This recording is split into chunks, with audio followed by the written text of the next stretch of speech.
Divine Spark. Correct relationship with God. BD number 6090.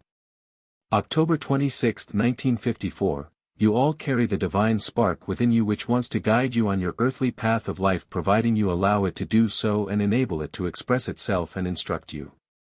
No human being has to rely on himself, everyone may expect my support, everyone only needs to make contact with me and I will influence the person through my spirit.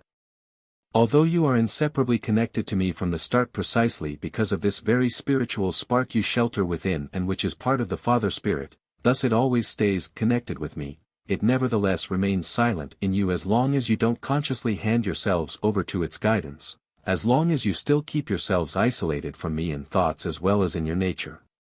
And thus it is up to you as to whether you feel that you are part of me, whether you let yourselves be guided and advised.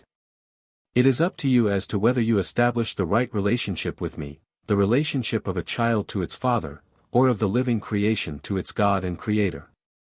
The acknowledgement alone that you are subject to me as your Creator of eternity is already a step of coming closer to me, which will also surely lead you to the point that you will recognize and strive towards me as your Father one day.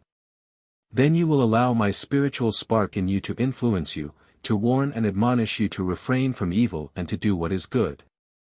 Once you acknowledge me I will be able to speak to you through the Spirit.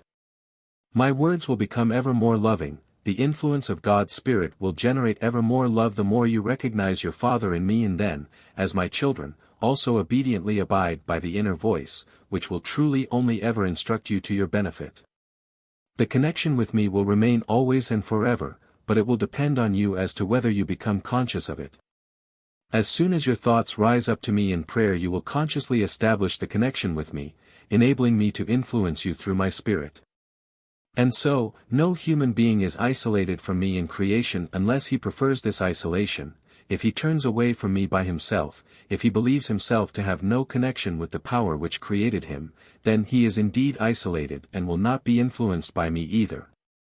Then the indwelling divine spark will rest dormant in him, it will not express itself in any way, neither will the human being's free will be infringed upon, the person's attitude towards me will not be imposed on him, he must establish the bond with me of his own accord if he wants to experience the blessing of such a bond which, however, will irrevocably lead to perfection. Amen.